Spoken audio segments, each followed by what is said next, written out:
I'm Andrea Lutz. New at noon, an update to a story we've been tracking on air and online. A man wanted by police for his role in a deadly hit-and-run crash in Yellowstone County has been captured after a pursuit in Lake County. Lake County Sheriff Don Bell says 27-year-old Dominic Buccelli was spotted in a stolen Dodge Ram in Polson this morning. That truck reported stolen out of Bighorn County. Buccelli fled from police, reaching speeds of 90 miles an hour, but the chase ended on Highway 93 and North Reservoir Road. That's where he was taken into custody. Now, Buccelli was involved in that deadly crash on July 20th. 49-year-old Maureen Golden was killed when the motorcycle she was riding on was rear-ended on 72nd Street West and Laurel Airport Road. Another rider was also injured in that crash. Police in Roosevelt County are asking for the public's help in locating a Wolf Point woman who's wanted in connection with the kidnapping of an infant. That child has since been located, but police are still looking for Agnes Buckles, who they say took the child in a white Dodge Caravan with Montana plates. She's 57 years old with brown hair and brown eyes, 5'6", and weighs about 130 pounds. Police aren't releasing any other details about the incident, though, at this time. Salish and Kootenai tribal officials say a pair of wildfires burning west of Ronan are suspicious. The Sloan fires are burning in the area of Sloan Bridge, 12 miles west of Ronan. The fires are under investigation because tribal crews say they could be arson. One fire is 94 acres while the other is 90 acres. No structures are threatened. Tribal officials are asking anyone who saw fires being set or abandoned campfires to call police. There is also a $10,000 reward for any information. And the Bear Creek fire southwest of Dillon has grown to over 4,000 acres. It is 0% contained. Fire crews say it's burning in a very remote part of the Beaverhead Deer Lodge National Forest. It was started by lightning. Firefighters also say their challenge is those windy conditions, making battling the flames dangerous. This area has a lack of water also in the area. All right, we are checking in on the weather scene with Rob Griggs. You're looking at that drought, aren't you, Rob? Seeing if it's changed at all. Yeah, the drought outlook is something we really pay attention to over the summer, and every time we get some weather through, that adjusts a little bit. Portions of south central, southeastern Montana picked up some rain with some thunderstorms, so you can see southeastern Montana looking okay. Much of central and western Montana still in pretty good shape, but we're really starting to see the extreme drought showing up in portions of northern Wyoming, also out there toward the coast and to the south in Utah and Colorado. What's happening as far as precipitation right now? Well, as you can see, not much. There just is not a lot of precipitable moisture other than the big storm system moving out of North Dakota and Minnesota north into Canada. So what does the forecast show? Well, I bet you can guess, but I'll give you all the details in just a minute. Andrea? All right, Rob, thanks so much. Wyoming health officials report the first COVID-related death in Bighorn County. Now, officials say the man who died suffered from pre-existing conditions. 30 Wyoming residents have died from the virus. Right now, 410 people are infected with the virus. And here in Montana, it's another day of rising COVID-19 cases. The state saw 134 new cases. Once again, Yellowstone County leading the pack with 39 new cases. There are over 5,500 cases in Montana, 81 deaths. A Whitefish native turned Seattle doctor is now on the front lines when it comes to developing a coronavirus vaccine. MTN's Marin Sue spoke with him to find out what goes into the research. Whitefish High School graduate Colin Fields is working tirelessly to come up with a coronavirus vaccine. To make sure that they meet criteria to be enrolled in the study, and then to monitor them after they receive the investigational vaccine to make sure that their side effects are being evaluated and whether or not there are any serious side effects to the vaccine that need to be halting criteria for the study to proceed. So my main role is to serve as a liaison in some ways to the study itself by enrolling patients. Colin Fields graduated from Whitefish High School in 2001 and went on to become a family physician in Seattle. Always having an interest in medicine, Fields is currently working on a vaccine for coronavirus with Kaiser Permanente, who was awarded the first phase of vaccine research. And he says research is going well. From the time that the genome was developed to the time that we administered the first investigational vaccine was just 66 days. And that's really completely remarkable to have developed a vaccine and administered it to a human being in that short period of time. Fields says the first phase of the study was a success and was conducted on 45 volunteers ages 18 to 55. The vaccine was fully capable of producing neutralizing antibodies, and it had a very well-tolerated safety profile. He says the vaccine works on combating the novel part of the virus, which is what gives it its signature crown shape. Fields says phase 3 is to test the vaccine in a larger group of 30,000 people. Does it actually change the clinical course, either by protecting people in the group that receive the vaccine or mitigating the effects of the infection? He says the study is done ethically, and at any point, if anything in the study changes or a volunteer wants to leave, they can. As of right now, Fields does not have an estimate of when the vaccine will be ready to be released to the public. In Whitefish, Maureen Siu, MTN News. And the vaccine trials are taking place nationwide. However, there is currently no location in Montana that's participating in the study. The Montana Department of Environmental Quality has issued its final hard rock mining permit to Tintina, Montana on the Black Butte Copper Project. Tintina wants to mine copper 15 miles north of White Sulphur Springs in Marr County. The final permit means the company can proceed with construction of a tailings facility and a water pond. However, a lawsuit filed against the DEQ still looms as environmental groups say the agency failed to conduct a proper analysis and ignored thousands of public comments. Montana's Missing Indigenous Task Force will send a newly approved report to the Montana State Legislature. The group gathered information detailing how Native Americans are disproportionately represented among missing people, and now they hope to use that data to improve reporting and reduce missing Indigenous persons in Montana. There's also a notification website that's being formed. As of August 12th, there are 180 active missing person cases. 44 of them are Native Americans.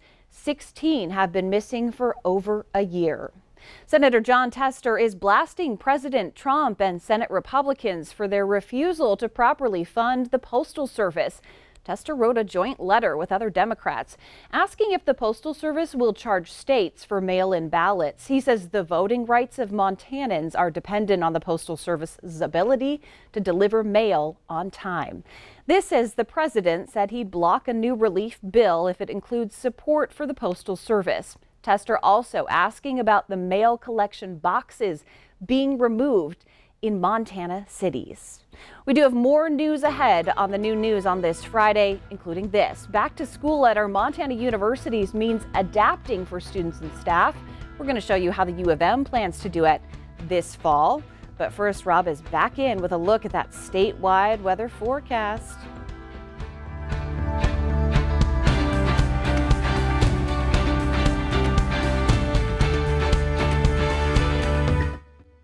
It's already been shipped off across the border, so it's an international storm right now.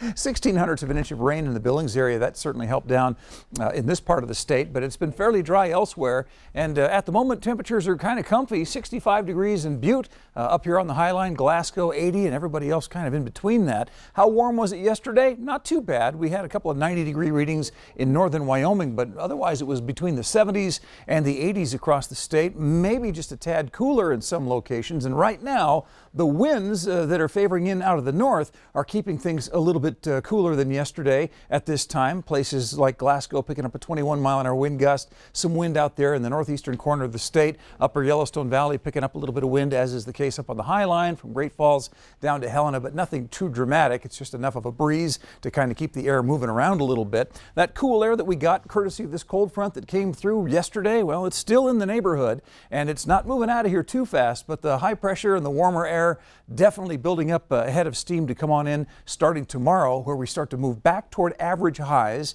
and that's anywhere from the low to mid 80s to the low 90s across the region. The warmer temperatures are going to settle in because this ridge of high pressure has decided to just stick around for a while. A lot of the long-range forecast models show Montana and northern Wyoming for the rest of the month of August being warmer than average and a little drier than average. This could be the beginning of a stretch of time where we don't have an awful lot in terms of rain showers or thunderstorms. Always a chance for a garden variety thunderstorm coming off the mountain. mountains in different locations, but aside from that, no major weather systems will be influencing the state. I did notice, though, on this jet track, 6 p.m. Sunday, could be a few showers bubbling up there out of Idaho and into southwestern Montana. Time will tell. Let's take a look at what we're having today. As you can see, clear skies. Nothing wrong with the Doppler radar satellite. Just doesn't show a lot of activity because most of that's being kicked around that high pressure up into Canada. We've got the 70s and the 80s on the way, and as I say, a little bit cooler in some places than it was yesterday by even a couple of degrees out in eastern Montana. A dry night for us, mostly clear skies, the 40s and 50s. Some locations like West Yellowstone, 36 degrees. I have to remind myself that's 4 degrees off of freezing. Yeah, so you might close the window before you go to bed there if you're in West Yellowstone. Everywhere else, you definitely want to have the ceiling fan on and just enjoy a night without the air conditioning groaning at you. Tomorrow we're looking for more sunshine, and we start to pick up some of that average heat. Missoula bumping up to 91 degrees and very close to 90 degrees at several places across the state. Let's take a look at those extended forecasts for you. Kalispell and Missoula warm into the 80s and even the 90s over the next couple of days. Overnight lows staying in the 40s and 50s. No real chance of showers. Great Falls and Helena, we're in the same boat. We've got a few clouds on Sunday in Great Falls and also in Helena, but almost 96 degrees there Sunday. Monday in Helena, 97. Bozeman and Butte, we might see a couple of clouds over the mountains. The 70s, 80s, and 90s, a whole variety pack until it starts to warm back into the 90s next week. And then, of course, out in eastern Montana, we'll have more 90-degree readings when the work week starts. That weather's going to stick around, and I guess August is not leaving anytime soon. Andrea? Yeah, looks like it's not. Thanks, Rob, for that. Many universities are scrambling to finalize classroom details to ensure safety for students and their staff. MTN's Megan Mannering spoke with a professor at the University of Montana who says this year is all about adapting. Bunk beds assembled, textbooks purchased, and in just under 1 week, the University of Montana will be back in session with face-to-face instruction. It'll be great to be back in the classroom and to be teaching and to interacting with students. But not so fast. Before students show up to class on Wednesday, there are some new rules that they're going to have to follow. For starters, masks will be required in all of the classrooms. Students will also be spaced out as to not come in contact with one another. And even if everything goes as planned, students and faculty have to be ready to make that switch to remote learning just in case. I've got the course set up so that I can give lectures remotely via Zoom and students can participate via Zoom. That's for the lecture portion of it. Now in his 19th year teaching at UM, Professor Chris Palmer has his signature classroom style. I try to do a lot of active learning in my classroom, so we'll have students working together on small questions and projects, and I'll be asking questions and having students respond. So Palmer and his colleagues are adjusting, figuring out how to keep students engaged when you can't rely on that active learning environment. And they've gotten pretty creative. For example, and one of the ways that we'll actually be doing interactive learning is that students will be able to answer questions that I ask via their cell phone, even if they're in the classroom or if they're learning at home. The caution tape, the masks, the sanitizing wipe downs after every class will be a pain, no doubt about it. But if it means seeing his students again, Palmer is on board.